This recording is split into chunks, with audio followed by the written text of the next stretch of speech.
travelers, to the Time Travel Trio podcast. I'm Jen. I'm Matt. And I'm Han. And we're the Time Travel Trio. Swing! Yay!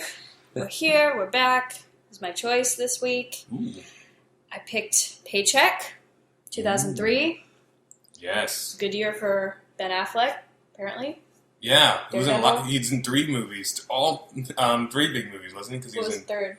Daredevil came out this year. Yeah, Daredevil was like early in the year. Oh, maybe it was just Daredevil and Paycheck. But I feel like there's a 3rd movie I'm really forgetting. Could be. All I know is that when he hosted Saturday Night Live, he was like, that year apparently, so I was in 3 movies, and, you know, one of those, I think people walked out of. So...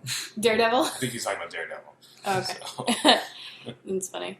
Cool. So, I've seen this movie multiple times. I have it on DVD.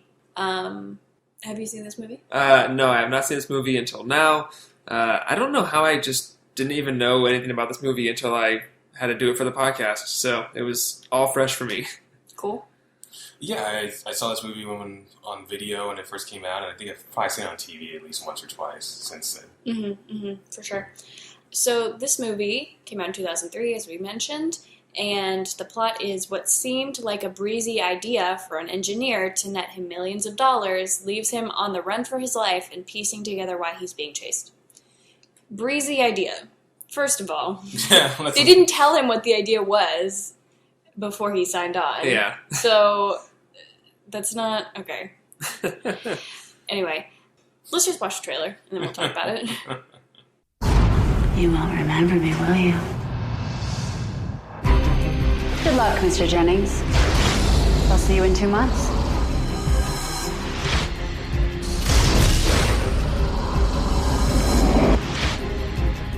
I never worked here. I never saw anybody. I never was here. Now, extracting his memory from the marker forward. All right, what's the pitch? I can't tell you, other than to say that it involves optics. One big paycheck. You're rich beyond your wildest dreams. Whoa, what is this? It's for your memory wipe. What happened? You're done. How long was it, Jimmy? It's been 3 years, Mike. What I'd like to do is get some money. You forfeited your shares. What? You stated to deliver only the envelope of personal items. A mistake has been made. This doesn't make sense. Don't you remember doing that, sir? Who sent these items? Well, you did. 19 items. And what you need to do is tell us everything that you did right now. This is a matter of national security. I can't! He wiped my memory! I don't remember what I did for the past 3 years. Let's work backwards. Why did you give up all that money? I gave up that money to make sure I paid attention to these items. 19 clues will uncover his past You don't remember me, do you? and hold the key to protecting the future. I saw my future, and I saw what I needed to change it. From John Woo, the director of Face Off and Mission Impossible 2. Mr. Jennings died at 3 minutes after 3. It's impossible that he escaped unless someone changed something. And the author who brought us Blade Runner and Minority Report. I built this machine to prevent something terrible from happening. That's not what happens. Ben Affleck, I would not have given up the 3 years we had together unless I was sure that I could get us 50 more. Aaron Eckhart, Still think you can change your fate, Mike? Uma Thurman, Don't you believe in second chances? Your future awaits you no matter what you do. So, very dramatic trailer. What I also learned is that John Woo directed Mission Impossible 2, and the writer wrote Minority Report, so to me it seemed like they probably went to Tom Cruise with this movie first, before Ben Affleck. I can see that. Doesn't that makes it sense. seem like maybe There's a lot of running, which is what Tom Cruise loves to do in movies. Yeah, running that camera. Running. Running from trains. I think Tom Cruise got the better end of the bargain getting to do Minority Report with Steven Spielberg. Even though I like John Woo. Yeah. Uh-huh. Yeah, it was... Anyway, I thought that maybe... I don't know if that's true, that's just speculation, but it seemed like maybe that's how that went around. But... Did you like it, Matt? Yeah, I did. It was a good movie. I enjoyed it. I thought John Woo did a good job. I think it might be sometimes it might be a little too obvious, like, oh, pay attention to this. But I thought that it wasn't like, the puzzle pieces were kind of mysterious enough that you didn't quite like, okay, I get it. But yeah, I thought it was well made. I thought Ben Affleck did a good job. Mm-hmm. I like Uma Thurman in it. Yeah, I agree. That's what I enjoy about this movie is kind of the mystery, the puzzle pieces type of thing. I like that. I think it could have been less actiony and more, kind of like a mental thriller mystery sort of a thing. I think, if it was a little bit smarter about some stuff. But I do like it. Did you? Yeah, it's always been kind of like, it's like an enjoyable film. Like, it's not like high art or anything, but I like John Woo's style. Every movie John Woo makes feels and looks different. Mm-hmm. Particularly Mission Impossible 2, especially now with all the other Mission Impossible movies he's made. John Woo always stands out with everything he does, whether that's for better or for worse. Yeah. But no, I liked it, and it wasn't like, it was a good, fun movie to watch. Yeah, it had the trademark dove from John Woo. Yeah. Flying, yeah. Of course, you have to. So, time travel, the thing with this movie, it's different than some of the ones we've done previously because no one technically time travels. Yeah, it's time viewing. They can look at the future. They make a point to say no one can time travel in this movie. They're like, no one can time travel, but you can time view. Yeah, but theoretically, it's possible to view the future. Yeah. Which, to me, that's why I chose it. I think it's relevant enough that it's worth us talking about. It is because, okay, I'm probably going to compare this to Minority Report a lot because it's the same kind of like time viewing, but in Minority Report, it's more psychic, like reading and also predictions. This one, the technology actually does see the future, albeit in a really scientifically inaccurate way, but I'll get to that when I get to it. But yeah, they actually are seeing the future, but you can change it. So it's kind of like, based off of the current actions of today, here's what'll happen. But you can change things, so it's not like that also is something that I noticed was a big plot hole in this movie, which I guess I can just talk about it now. The idea, I mean, if you watch the trailer, you listen to the trailer from us, but if you want to go watch it as well, basically Ben Affleck's character Michael Jennings, his memory is erased of the last 3 years, so he doesn't remember what he invented, what he did, etc. But through Aaron Eckhart's scenes and stuff, he was supposed to be killed when he's interrogated by the FBI in the beginning of the movie. But instead, he gave himself these personal items to help him escape death, I guess, essentially, and get out of these situations, which kind of creates a problem because he invents this future viewing machine in which he would have seen himself die. So until he physically was there actually making those changes to his timeline, he wouldn't have been able to see the rest of his future. Yeah, that's what I didn't understand. So how did he see all of these items that he would need? Well, I think what happened with Ben Affleck's character, with Jennings, is that he saw his death, and then he started to view all that stuff happening and kind of okay, I'm going to be in this room. What will I need? I'll need some cigarettes. I'll need whatever to get out. And then the future would be changed a little bit. I guess... Okay, but I know where you're going with this, but the problem also is that he also sees himself getting killed on the catwalk.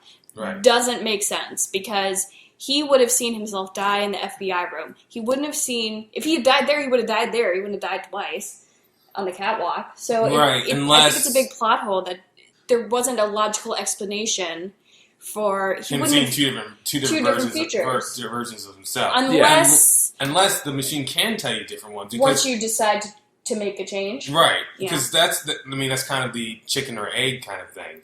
It's like, if you watch a video that's a preventable death and you see that you're going to die, then does that mean you're going to die? Because now you're like, well, it's like, oh, it says I'm going to die on a public bus today. Probably shouldn't ride a public bus today. Yeah, so I think what's happening is the way his plan works is he gave himself these items. He has no memory of these things affecting anything. So to him, he has no intention to use them. So to the machine, his actions aren't known yet. Mm. But at the time of him planning this event, No, that's not correct. I don't think that's correct because there's a line that says, I gave up $92 million to make sure I paid attention to these items.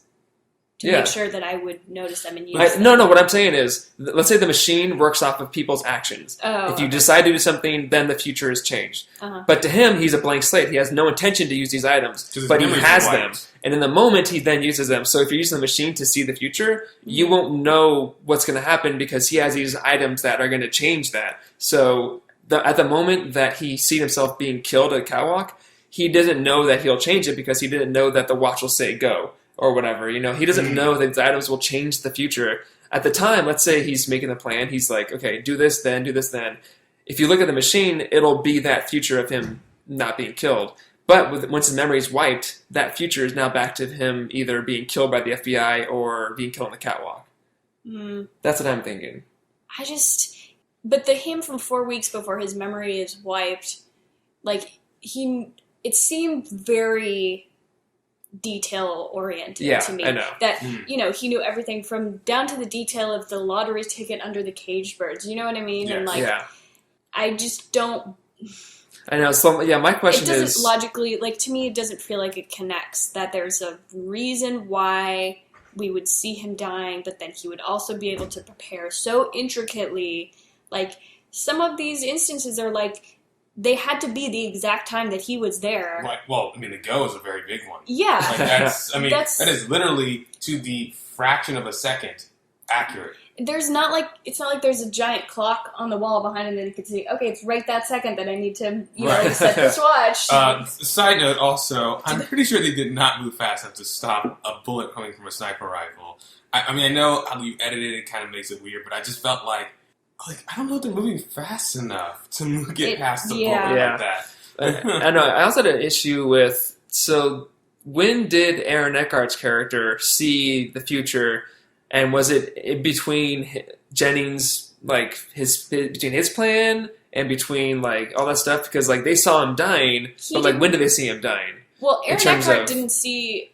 Okay. Well, he said the machine showed at 3:03 he dies. Yeah, he saw him dying the FBI. Yeah, so when did he see that, though? Probably, I would guess, before they wiped his memory. Right, because they were intending to... Once the machine was complete, they were clearly intending to kill him. Right. So, there's okay, they knew, those, illogical thoughts to me from Aaron Eckhart's stance... makes sense that he would say, okay, we're going to wipe his memory, and then he's going to go here, and then he's, the FBI is going to go after him because they could just call the FBI to go, whatever. Yeah. And then he would die there. And so they probably, they could easily use the machine. Michael's not always there. No, I know. Yeah, no, what I'm saying is, I did think Aaron Eckhart's character is a smart villain, but when did they view his death? Was it before he made the plan? Because if it was after he made the plan, they would have seen that it was being changed.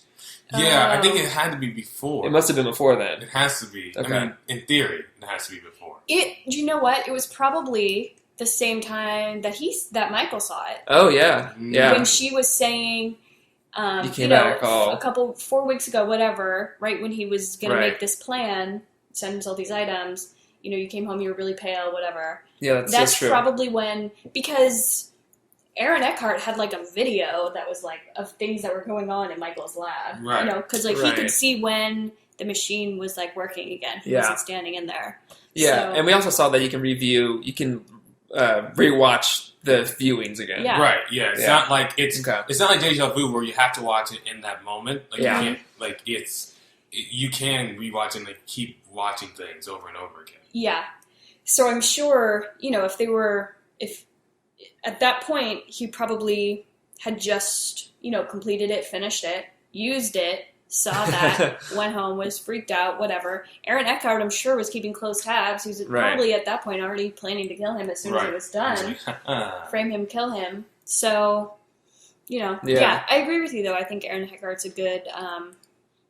smart villain. Yeah, he had some really cool moments of he figured it out and he would do something to get him into his hands. But obviously he would always be thwarted. But I thought the stuff with the fake Rachel character, where he noticed the plan, he's okay, do this. He knows Michael. Yeah. And he took a point to know how Michael thinks. So that also implies that he was watching him for a long time. Yeah. He knew, it wasn't like, oh, has he been dating someone? It was like, where's Rachel? You know what I mean? Right. So, I like him as a villain too, which I think adds a lot to this movie. There is a clip that I want to show. We were talking before about like seeing the future. When you see the future in this machine, you bring about that future. So I have that clip. Mm-hmm. That's the future. Machine predicts a war. We go to war to avert it. It predicts a plague. We herd all the sick together. Create a plague. Whatever future this predicts, we make happen. We give over control of our lives completely. I did this. Seeing the future will destroy us. It's very much like Tomorrowland, their use of the machine. It's like, it shows you a future predicted on what you do today, and therefore it becomes a self-fulfilling prophecy kind of thing. Yeah. Which, you know what this movie reminds me of, and it didn't until we started this conversation, is the lake house, actually. Which, with, how when we learned that Keanu Reeves is going to be killed, she changes it. Right. And so that kind of idea is similar to this, I think, that you can, that's the question, I guess. Can you change the future or change what you have seen as the future? And the answer is yes. Yes. Yeah. I mean, it's like, it is interesting. I actually know what movie I thought of, or what scene I thought of when he was talking about that. It's the scene in the third Matrix, I know, rarely ever referenced. But the third Matrix movie with the Oracle, and Agent Smith comes up, and she has like cookies on the table, and he like smacks the cookies off. He's like, did you make those? Now you can see the future. So did you make those cookies knowing I would come up here and smack them across? Like, did you like spend all this time like make it just so I could hit him across the table? Yeah. And so it's kind of one of those things. It's like by trying to avoid a certain thing, you could actually just do it anyway. It's just like time corrects itself. Yeah.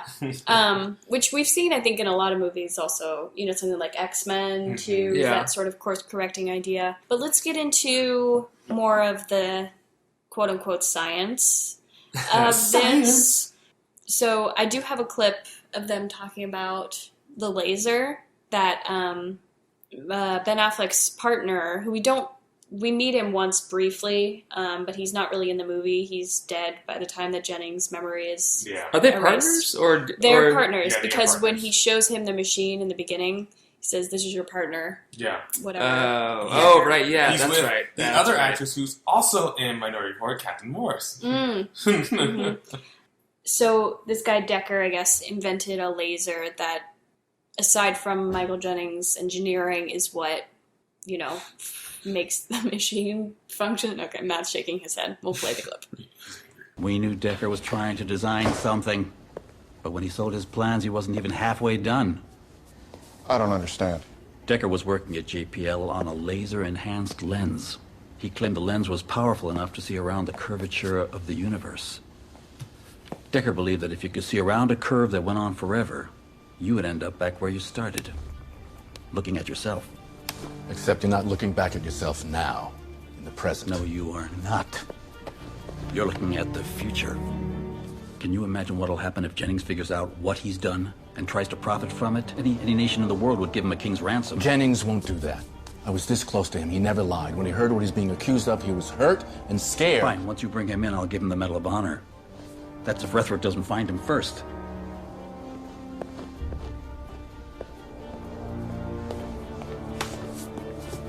You think he really saw the future? Gotta be something. Shout out to Dexter. Yeah, Michael C. Hall. He's going to see the future and find that he turns into a serial killer. Yeah. He's a little sassy in this movie, which I like. Yeah. His character's a little bit sassy. Go ahead. All right, so I mean, let's talk about light and how they are abusing it. Now, kids, let's talk about light. So remember that rainbow you used to see all the time? So essentially, from my understanding of what's happening is they have a lens that is laser enhanced and is receiving light around the curvature of the universe that shows them the future. First of all, we don't know if the universe is curved. Based off our observations of the observable universe, it is flat. That's one of those things that's like sounds sciencey that like could go over your head, but if you like stop and actually think about what they're saying, it's like reverse. It's like reversing polarity. Laughable. In like science, like reverse the polarity. Polarity. You're like, what does that mean? What? So, that's not a thing. Yeah. Like if you're gonna imagine what they're doing here is let's say the universe is like shaped like a sphere or whatever, and like light's going around it, and they go around the curvature and they see the future light. That just, I mean, like if anything, they'd be seeing the past light from where they left. Yeah, so like essentially the universe is really big. You know, the universe is 13.8 billion years old. Due to expansion, it's actually 93 billion light years across in diameter. So if you're at the center, to us, we are the center because it's been expanding. It's 43 or 45.7 light years. That means we'd be seeing 93 billion year old light, essentially, because you know, it's having to travel from the source and go around the universe as it exists. Right now, we're seeing light from 13.8 billion years ago because that's from when the universe was created, so it's just getting to us now. All the stars are already dead. So to have light come from the Earth, go around the curvature, and come back to us, it had to travel across that time. And to that specific person's light, not just any... Doesn't get disrupted by anyone else's light. Yeah. Not to mention light... Though it does travel fast, in terms of universal speed, it's actually not that fast. I mean, so I guess, like, let's say, theoretically, that some future point, the light is leaving the source and then coming by 30 or 93 billion light years to the person in the past. Mm-hmm. Like, it's just so impractical. Like, you don't see any laser in the machine. It's not looking out into space. There's no straight line between... anything to receive any light. If it's going through the fourth dimension, then like you have to aim it from somewhere. You can't just like have a receiver pointing to the fourth dimension and hope that you just get the exact moment you need to see. It's just so impractical. Yeah, but it looks cool. It does look cool. It's just a window. It's just a screen. I know, but like in 13 years ago, like I think it was, I didn't think like there were definitely stuff about this movie that was dated. But it wasn't as dated as you would think. Yeah, I agree. No, for 2003 thriller, it holds up pretty well. And they don't really use cell phones. So, like, the cell phones themselves, like, to me, that is always, like, an instant thing to date a movie. Yeah. And you don't really see these here that much. I mean, there's a little bit, but, people are on earpieces and stuff like that. It's not, Paul Giamatti looks very different than he does now, but... I know. Can't do anything about that. Over a decade ago. Yeah. And I think for them it worked out because it was set in 2004, or at first, and then 2007 is the future to them, because the movie was made in 2003. So it wasn't, they didn't have to make that many jumps in terms of technology. I think the guns look different. I think they had like futuristic guns. Yeah, guns and it was in the beginning before they like jumped to, I guess, 2007. It felt a little Iron Man-ish at the first job that we see him. Well, it's called arc. It's an arc reactor, kind of. Yeah. That he takes out. It was funny. Don't forget the weird Asian hologram desk screensavers. Oh, yeah. I'm really glad that never became actually a thing. That's really creepy. Because it was like responding to... I would be creeped out. I'm like, is it sentient? Does she know I'm talking to her? Like, how creepy. Like, there's so many creepy... people, especially like creepy men in the world who would like do disturbing things to something like that. You feel sorry for a hologram. Like I never thought I could feel sorry for a hologram, but I do. I mean, like currently we have the VR technology that's basically that now. So it's true. That's like different. It's still like there's rules. Yeah. I mean, they're gonna make some games. There's gonna be something. That's true. Someone's gonna push the limits. VR porn is already a thing. To be fair, let me be fair here, though, to pornography. Yeah. Almost every single advancement we have in home video is because of porn. Camcorders, VHS tapes, cheap DVDs. Oh my God, porn. that's true, isn't it? Porn literally has made filmmaking and home viewing accessible. We would not be able to watch Paycheck if it wasn't for the streaming technology. 7 on VHS. Speaking of VHS, there was some VHS in this movie. Yeah, we watched the Red Sox game on VHS. And there was a VHS player and everything. Yeah. That dated it a little bit for me, but you still know that Red Sox thing was Ben Affleck. You know that was yeah. Can we talk about that? Very much so. If Tom Cruise had been in this movie, it would not have been that. No, I don't even know what Tom Cruise's sports team is. He's an enigma. He's an enigma. You don't know anything about him. He's so interesting. You do, but you don't, right? Right. Huh. I wonder what he's like. I don't. If you could say one sentence to Tom Cruise, you could respond however you wanted. That's all you could say, though. What would you say? Ooh, man, it's tough. What would you say? I mean, my general thing for celebrities would be like, thanks for making stuff that I enjoy. Because if I'm not expecting any response, I'm just going to say he would respond. Oh, he would respond? But you can't respond again. I know, but I mean is, if I'm one thing to say to them, like I usually go into it thinking I won't have any interaction with them besides just saying, hey, I like what you do, thank you. That's all I would want to do. Okay. Just say thanks for making stuff that I enjoy. What would you say? I would ask him if he turned down Paycheck. That would be interesting. I would ask him to sing with me.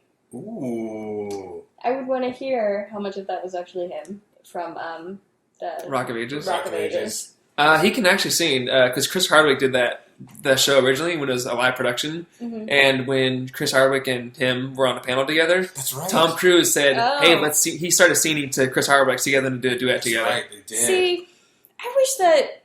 I mean, I like Tom Cruise. Yeah, I like him a lot. I'm sorry because I know there's a lot of people, including my own mother, who just are not fans. Yeah, sometimes he's a little bit crazy, but he can act, and he has been relevant for decades. He's also a nice guy. Like I've heard him on the Nerdist podcast, and he's just so genuine. I'm sure when you get that level of fame, look at Angelina Jolie. I'm sure she's a weirdo. Look at Johnny.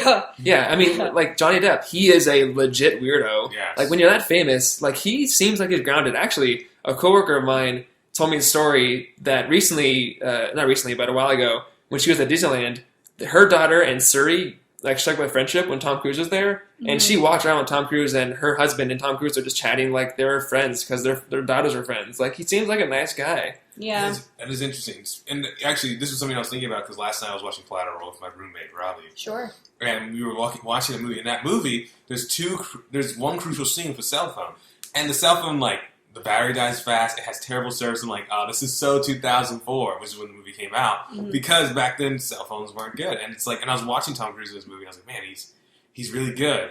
I think, and it's weird, though, because him and Ben Affleck both kind of had similar career arcs in weird ways. Ben Affleck is definitely, as an actor, much more respected now than he was when he was making Paycheck. He got nominated for what do you call those? A Razzie. For Paycheck? For Paycheck. Really? And Daredevil. They gave it to him for both. Well, for Daredevil, sure, but... Yeah, it was kind of interesting. I don't think Daredevil was his fault, though. Yeah, that was a lot of people's fault. I wouldn't put that on. I actually would not put that on. I thought he was a decent Matt Murdock. Yeah, I agree. But I don't think he did any... Worst actor of the decade. Oh, that's right, because he did... Okay. For Daredevil, Geely, Jersey Girl, Pearl Harbor, and Surviving Christmas. So okay, I got it. So now... That's why he got this. So Ben Affleck, apparently, the story is with this. They gave him the Razzie on Larry King, and he broke the Razzie, smashed it, and then gave it back to the Razzie so they could sell it for charity, the award Ben Affleck smashed. So the Razzies were able to That's cool. But yeah, no, it is kind of interesting. You watching this movie and you can't help think Tom Cruise. Yeah. Do you think Tom Cruise would be better than Ben Affleck in this movie? I think Tom Cruise today would be better than Ben Affleck. I think at this point, Tom Cruise is still in that... Tom Cruise did Collateral a year later, which he should have gotten nominated for an Oscar for. Tom Cruise was still very much doing those kind of they're action-oriented movies, but these are Oscar-caliber action-oriented films. But I think I wonder if he has something to do with that. He looks at scripts and is a big enough actor that, he wants these changes. You know? That's true. So I wonder if maybe that would have affected this. Anyway, back to Paycheck. But Ben Affleck, I thought he was fine in this movie. I don't have any problem with him at all as an actor. Yeah, I didn't have an issue with him in this movie, but I didn't feel like this movie could only be done with him. Yeah, I agree. Yeah. I mean, I liked Uma Thurman too. I thought she was interesting. Mm-hmm. Well, this is the time of Kill Bill, right? This is right after Kill Bill? It's either right before or right after. When was Kill Bill? Let's see. Man, she just always looks good. This is literally the same time as right Kill around, Bill. yeah. I thought she was... Oh, yeah, she's also in Gattaca. So, yeah, she's always been kind of a stronger counterpart to the male star in an action movie. I agree, and that's definitely something that I felt was really positive about this movie is that she isn't just like riding on the back of the motorcycle, which I mean literally she is, but like Right, no, she helps. She's strong on her own. She doesn't just fall over herself for him when they meet at the party. And she has personality. She's like, I'm not just she's like, I'm not just gonna leave with you. If you want to have a real conversation, then you can come find me. Yeah. Which I really like that. I also like that during the final fight, Uma Thurman's actually kind of saving. I want to. She has insane accuracy to like without looking and have the robot grab a gun, hit a guy, and then give the gun back to Ben Affleck from behind cover. Like she has insane accuracy with that robot. Impressive. Uma Thurman's like the ultimate psychic. Yeah, she is.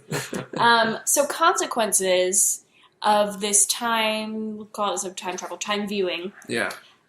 So obviously, the how they use this machine and it's kind of palmistry. So that like reads your palm, which that was like that's the whole thing. A minor theme of the movie. And the consequences, I guess, are you're seeing the future. So kind of what we talked about with that clip.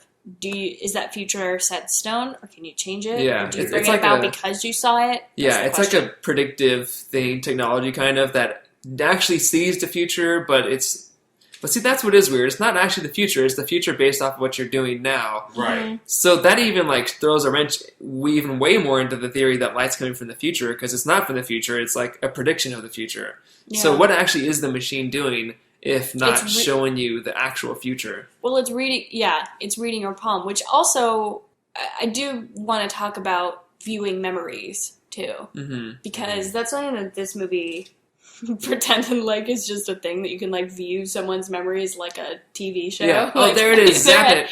There's that girl making out with Ben Affleck. Like what? Well, yeah, it's always my favorite thing in movies when people look back on the past moment and it's done with the same footage that. Right, that was okay, is this what you're about to say? That was a note that I had that the memories that they're viewing of Ben Affleck are like not from his POV. Yeah. Right. Which doesn't, I mean, it already doesn't, it drives me crazy too. It already doesn't make sense that you're viewing someone's memories on a TV monitor just because they're hooked up to something. Mm-hmm. You can like see it play like it's a video camera. Yeah, brain doesn't work that way, that's fine. Okay, say I bought that, whatever. Now you're showing me footage from the camera, not footage from Ben Affleck's face looking at this girl. It's a camera looking at Ben Affleck and this girl. So it's someone else's memories. Essentially, that's not his memories. Right, it's not, unless there's a mirror and it's the mirror's reflection.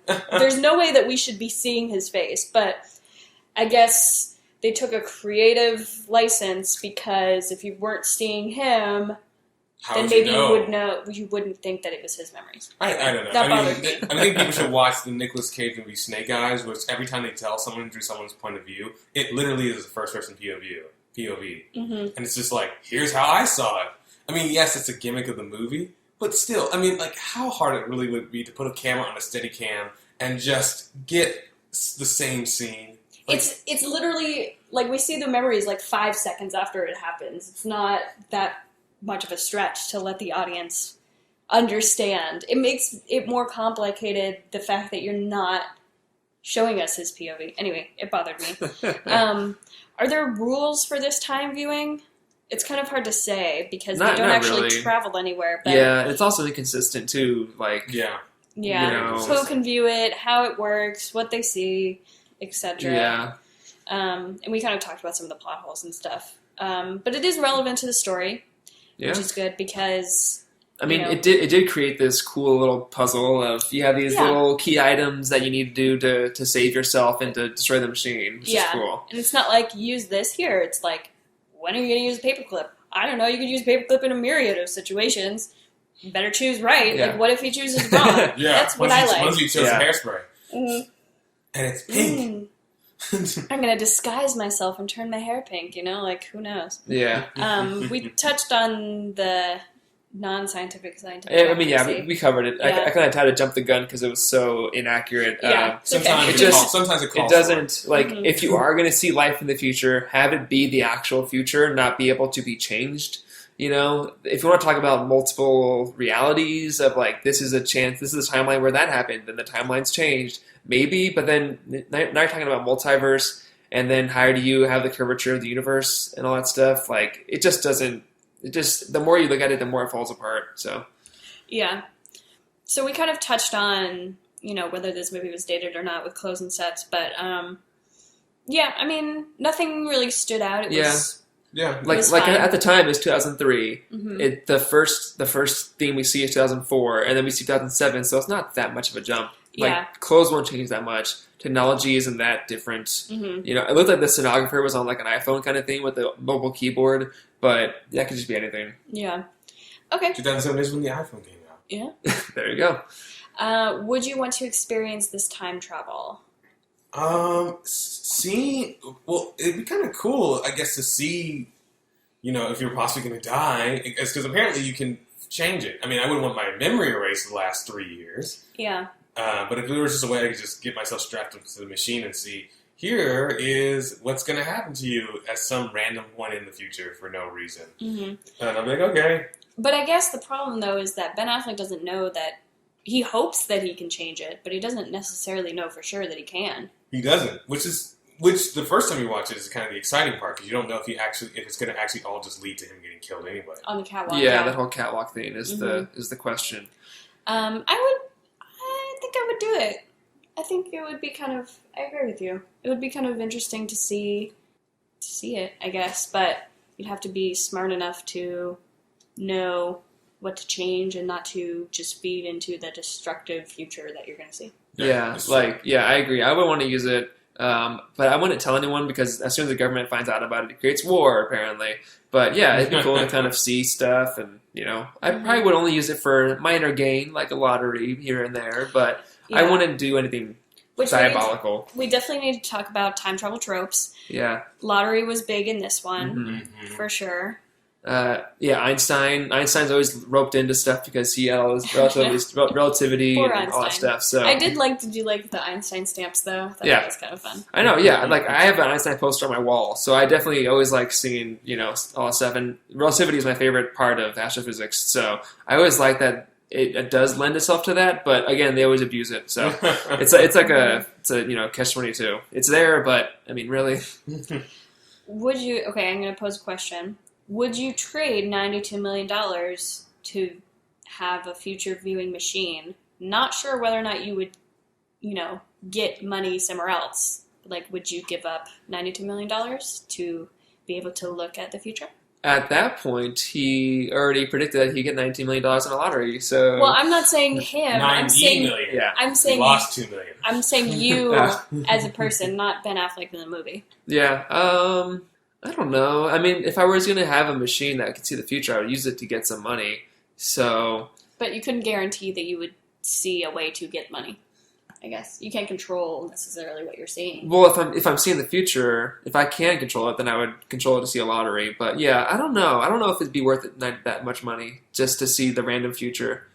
Yeah, I mean, I'd be like, if someone gave me $19 million, I'd be like, I don't have a time machine, but the future's looking pretty bright. Yeah, there you go. Yeah, I think I'd be good with the $92 million. Yeah, I agree.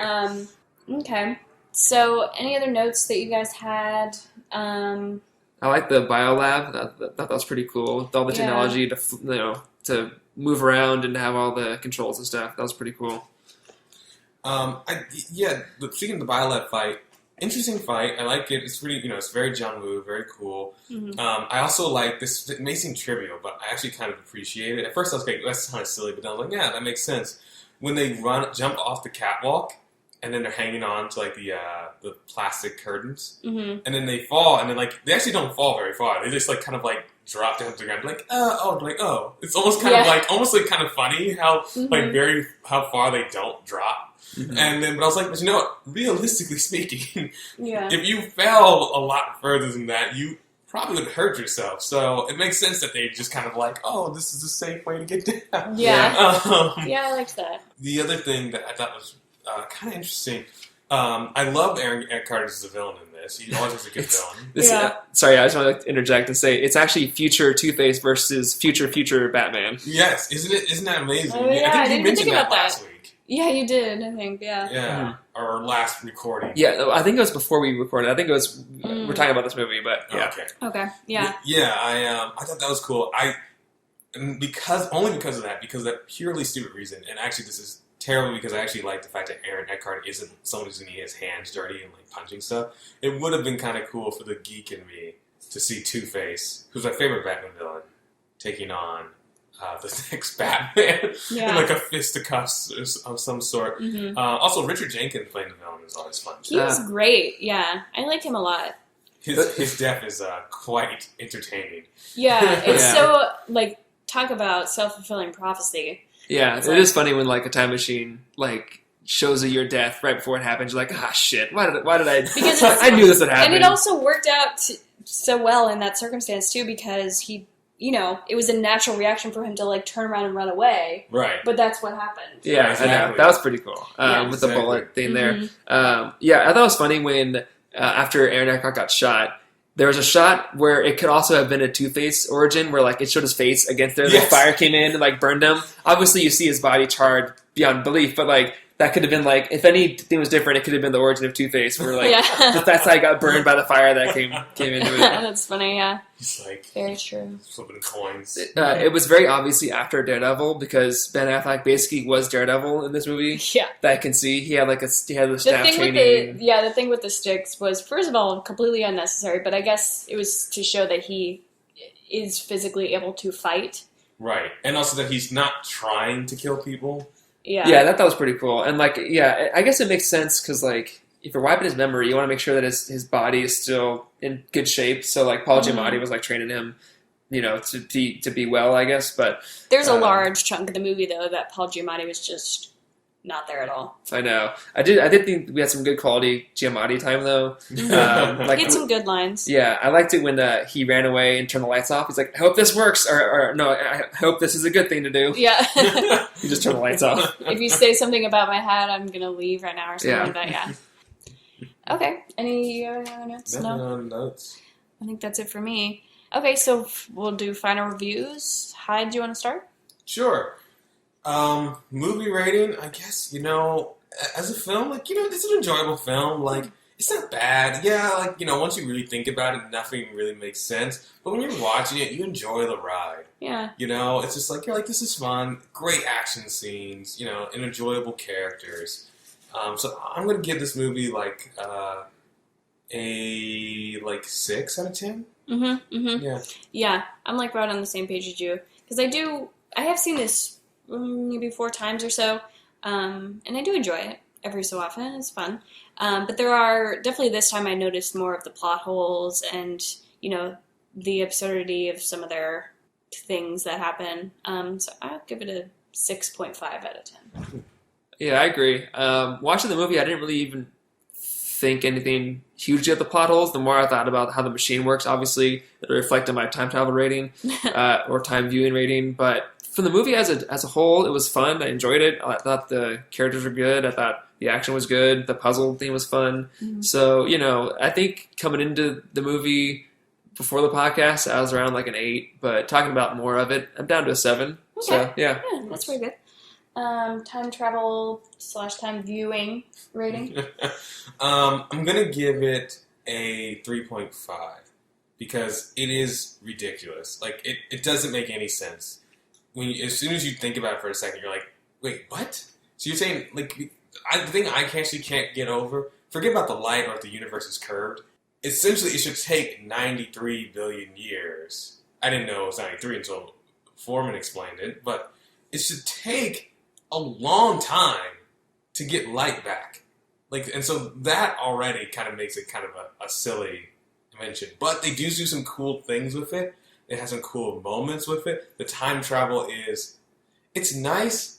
Surprisingly, it's not, the time viewing, it's very relevant to the story, but it's not really what you're thinking about while you're watching the movie, if that makes sense. Mm-hmm. You just know he's trying to prevent his own death. You don't think of it as a time travel movie. Yeah. So that's why I give it a 3.5. It's not really time travel as much as it's kind of trying to change the future. Yeah, I agree with you. I think 3.5 out of 10. Because the absurdity, now that I've heard your explanation too, of the science kind of bothers me, and the ridiculousness of, I'm not saying palmistry isn't real, but to the extent that they use it seems absurd to me. Yeah, like the machine your hand uses light. can't show you that you're gonna die on a catwalk. Yeah. Like, I'm sorry, no, It's that's like, not yeah. a thing. So Like, have it either be a palm reader or it's receiving light from the future. You can't just have, like, and also it uses palmistry. yeah. So, yeah. That, and, I agree with your reasons, too. But I do like the mystery that's built around what they view. So that's where some of my points are coming from. So 3.5. Yeah, obviously I agree with what you guys said. I do think it allowed this mystery to happen in a good way. So I do like that it's there. Scientifically speaking, it gets like a 0, basically. But no, I think the fact that it's there allowed it to develop in the way it did. So that's good. But it doesn't make any sense how it's happening, what they're doing with the machine, how it's supposed to work, that it changes. If it's life in the future, that means it should have already happened. When I was watching it, it reminded me of Minority Report, but that movie is more like psychic visions or psychic or telepathy, I guess, mixed with prediction. Yeah. This is more like technology with prediction, but the way they explain it, it's actually life from the future, so it just totally breaks down. I would give it a 1 if not for the fact that I liked the puzzle thing that it created with the mystery. So I'll end up on a 1.5 or a 2. 1.75. No. Okay. You can't do 1.5. No. It's 1.5 or 2. 1.5 or 2. Make a choice. 5 or 0, Make a choice, man. Let's do 2 then. Yeah. All right. I won't go down to a 1 or 1.5, but okay. yeah, just the science. Yes. What science, Uh-huh. Okay. But the apple. Yeah. He threw it to Dexter and he caught it. It was a great take. So, Rotten Tomatoes is 27%. That's very low. Yeah, the movie wasn't bad. Like, yeah. I like the movie. Wow. The average rating was 4.7 out of 10. But, yeah, it only feels low. It's only 17% higher than A Sound of Thunder. Yeah, and even the audience, 45% liked it. I mean, like... I wonder, though, if this was... in reaction people to belatedly, Daredevil? because Rotten Tomatoes wasn't around 13 years ago, so if people belatedly reviewed it and seen it negative compared to other stuff. I guess. That's my problem with Rotten Tomatoes ratings for movies that are too dated for Rotten Tomatoes, you know what I mean? Yeah. But anyway, the critics' consensus, though Dick's short story has an intriguing premise, Wu reduces it to a lot of meaningless chases, shootouts, and explosions, yeah. But I mean, this is an action movie, so Yeah. I don't think we mentioned the Philip K. Dick short story of the same name. And it's, I think, very similar premise. I didn't read it, but I was looking into it briefly, and apparently, same thing.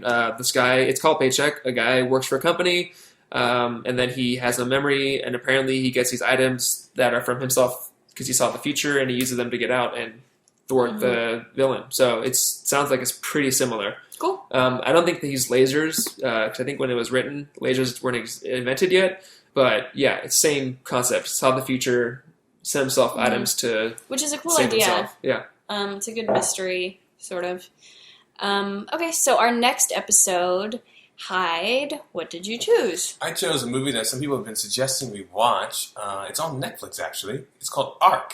ARQ. It's like the most recent movie we've had a chance. Yeah, it came out September 16th. So hopefully some of our listeners have Netflix and they can watch it before our episode. Yeah, it should be interesting. It stars the brother of Green Arrow. Cousins. They're not brothers. They look alike a lot. Okay, same last name. Yeah, Robbie Amell. Robbie Amell, Rachel Taylor. Firestorm on Firestorm on The Flash and Legends of Tomorrow. Mm-hmm. So that's him in this movie. Based on the trailer, we won't play it here on this episode, but based on the trailer, it's kind of like a mix between home invasion movie, almost like, you know what it reminds me of? It's like Firewall meets The Visitors meets Edge of Tomorrow. That's what it looks like. Yeah, I'm curious. I don't think I saw a trailer. I saw a clip. I saw this movie on Nerdist.com. I didn't see the movie, but I heard about it on Nerdist.com because they were like, it just came out. It's a time travel movie with Robbie Amell and Rachel Taylor, and I was like, interesting. We got to do this movie. Yeah. So so we're going to do that next. Written and directed by Tony Elliott, and the synopsis is that Trapped in a lab and stuck in a time loop, a disoriented couple fends off masked raiders while harboring a new energy source that could save humanity. So, cool. That'll be fun. Should be a lot of fun. And obviously there will be spoilers, so make sure you watch it. Yeah, check it out. It's a Netflix original, so it's on there. And it's only an hour and a half, so not too bad. And it should, I mean, I don't know if they don't put, do they move stuff off of Netflix if it's an original? No, or is it if always it's a on movie, there? it's always on. Yeah, original series movies. It wouldn't make sense for them to remove their own content. So even if you aren't listening to this when we release it, check it out. I mean, it's on Netflix, so. Mm-hmm. Social media. We are at Time Travel Trio on Twitter and Instagram, and we are the Time Travel Trio podcast on Facebook, so make sure you like us on all of those, or whichever ones you want, whatever you want to do. I'm not going to tell you what to do. We are, of course, also on iTunes, SoundCloud, and Stitcher, since if you're listening to this, you're probably listening on one of those. So rate, subscribe, and follow us on those. I am at Jen Marlis on Twitter and Instagram if you want to follow me. You can follow me on Twitter and Instagram at RobinsonIsHyde. And I am on those things as Foreman in Space. And with that, we are out of time.